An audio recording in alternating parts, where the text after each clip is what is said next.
Hello everyone, thanks so much for tuning into my channel today. It has been a long time, and I'll be honest, it's been a long time because your girl has been tired. I've had writer's block, and it's just like, once you start moving through the day, you don't realize you haven't recorded anything in ever.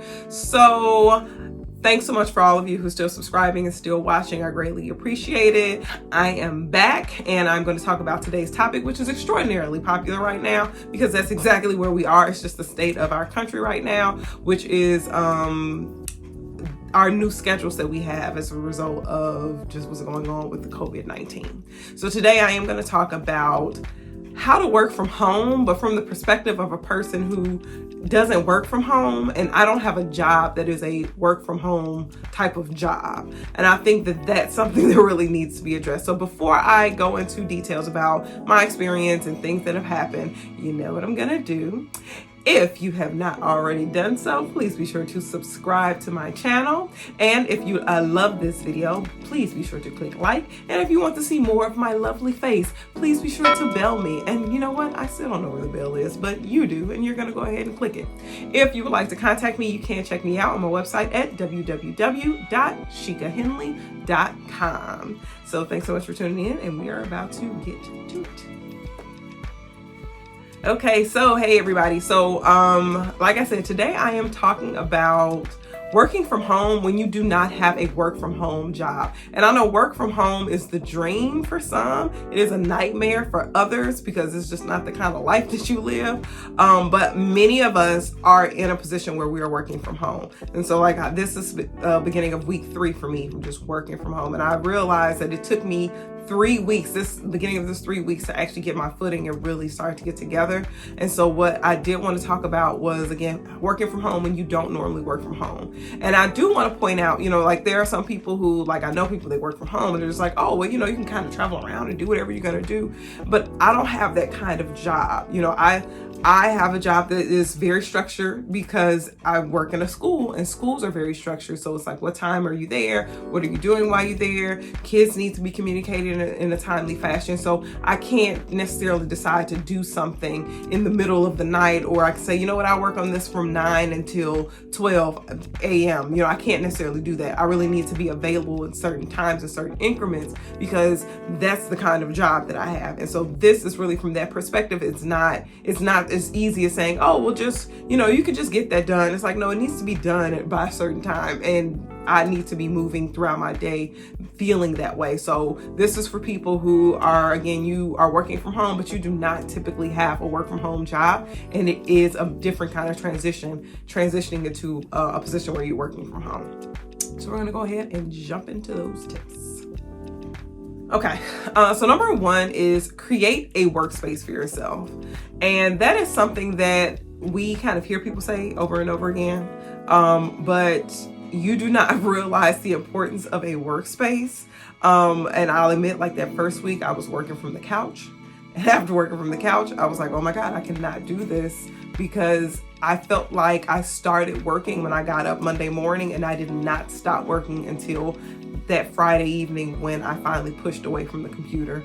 And I know other people, they can't be productive if they don't have a workspace. So that weekend, I worked very diligently to set up a workspace, which I'm actually sitting in now, my office, which I rarely am actually in.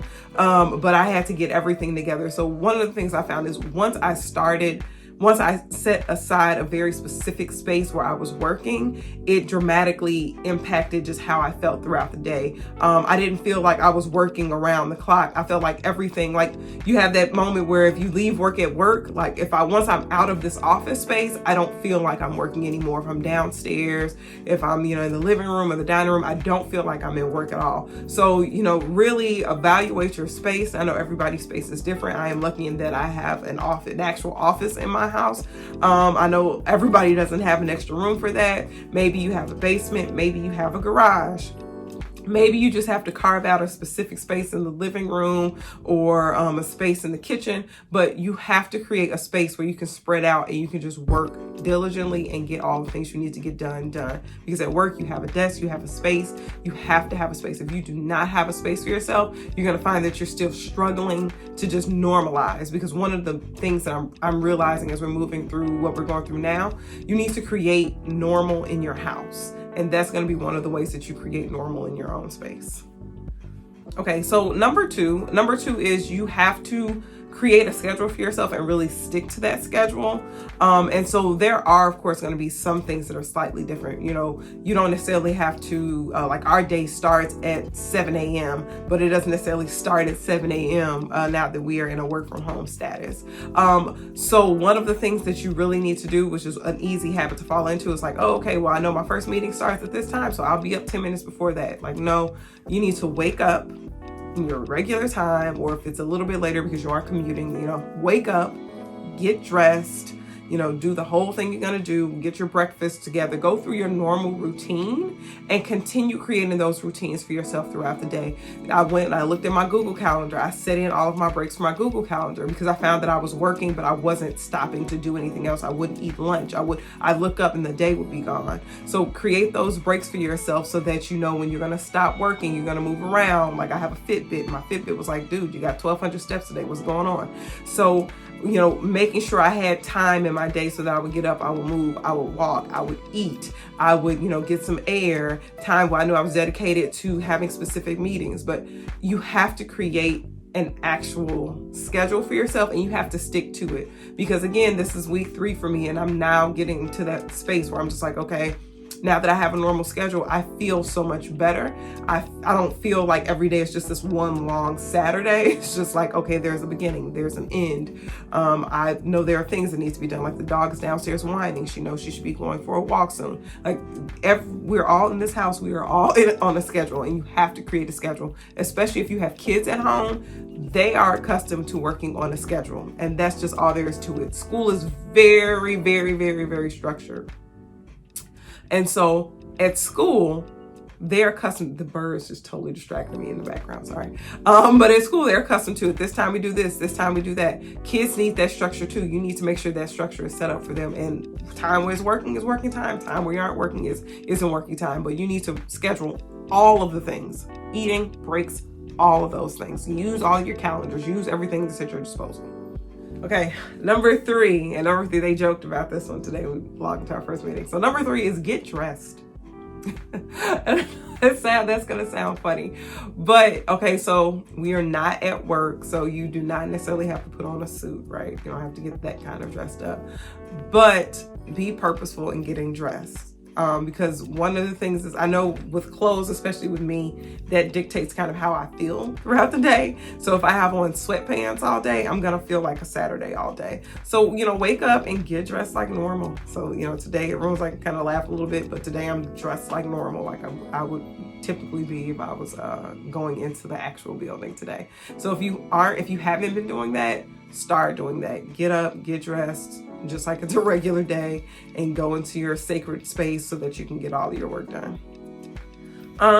Number four is very helpful for people like me who can kind of sit and just get caught up in work. Move around. And so that was something that I've definitely been struggling with. Like I'll sit at the computer and I'll look up and I hadn't moved. And so when I was at work, I kind of created this space for myself where I would make myself move. I would get up and leave my office and go to someone else's office.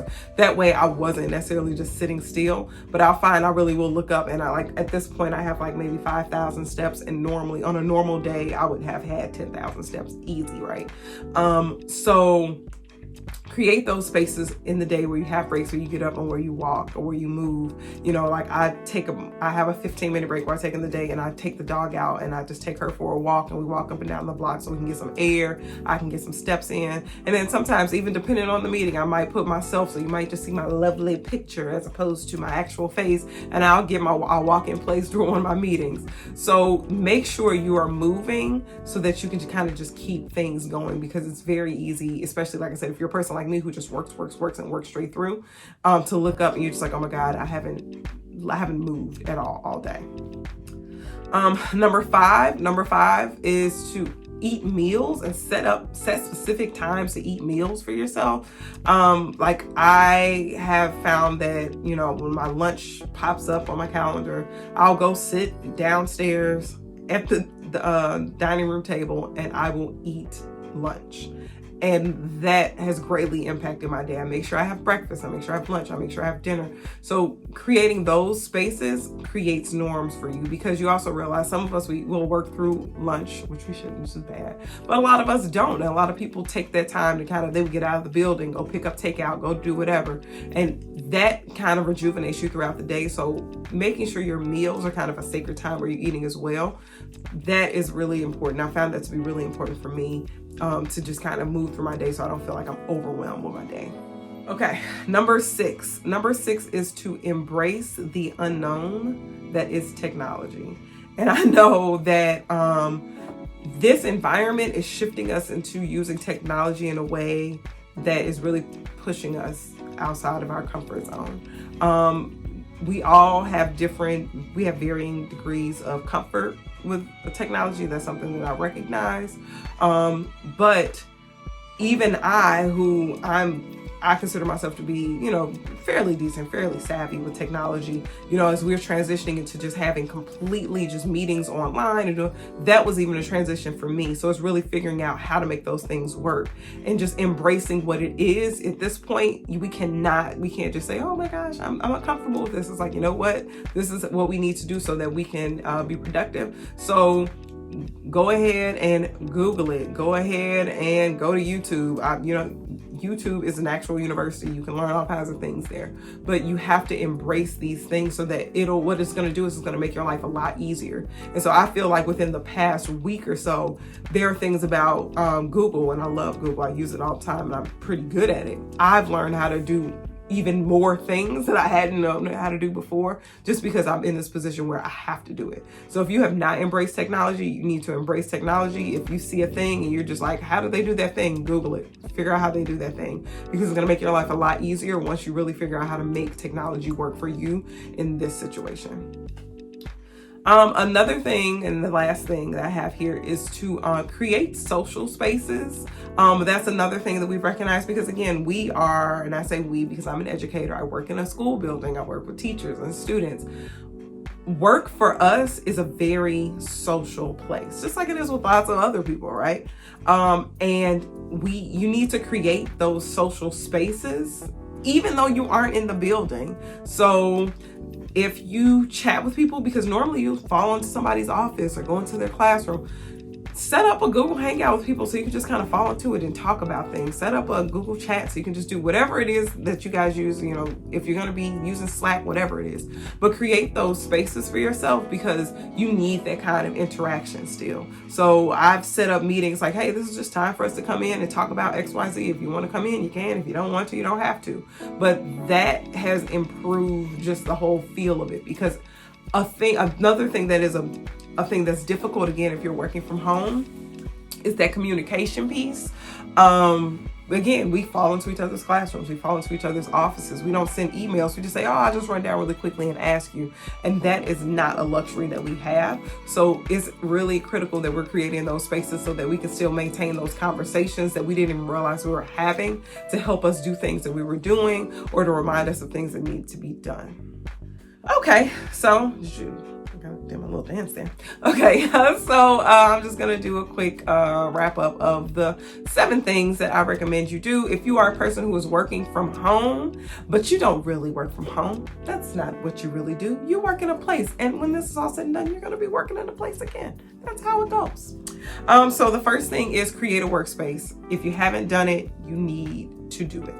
It is the only way that you're going to be able to really feel like you're working and have a space where you can be productive working.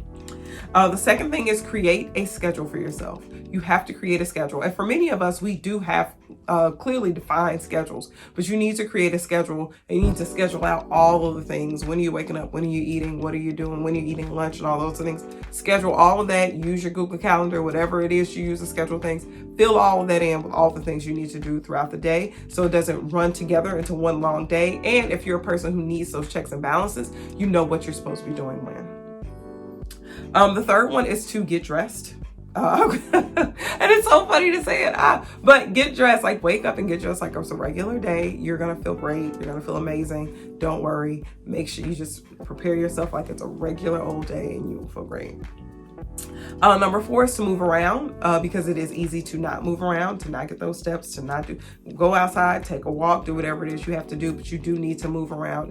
I chase the dog around, do whatever it is you got to do.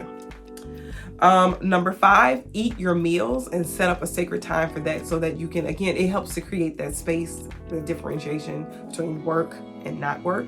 So eat your meals, eat them at the table, walk away from the office or your workspace, whatever you have to do in order to work.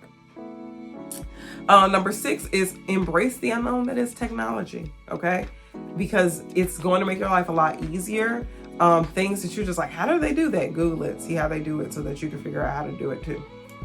And number 7, create those social spaces, because with us as people who work in a place and that's just where we work, when it comes to communication, we don't necessarily send as many emails or any of that because we just go to somebody's room. We go see what's going on here. I just had to say this really quickly. There was a moment today where I was emailing back and forth and I was just like, oh my God, I just wish I could kind of just pop in and say, here, this really quickly, and then we'd be done. But I can't do that because that's just not the space that we're in. So make sure you create those spaces where you can communicate with your colleagues and just share information that you need to share, or you could just talk, because you know what, at this point, we all need to just talk to people, and that is a great thing. Okay, everybody, thanks so much for tuning in. Those were my tips for people who are working from home, who don't really work from home. I know some of them are similar, but definitely that perspective is a little different when you don't work from home at all and you really work in a building. If you like this video, you know what to do. Please like it. If you like me, please subscribe. And if you really like me, please bell me. If you would like to contact me, you can via my website at www.shigahenley.com. You're awesome. Have a great day, and I will hopefully see you next time.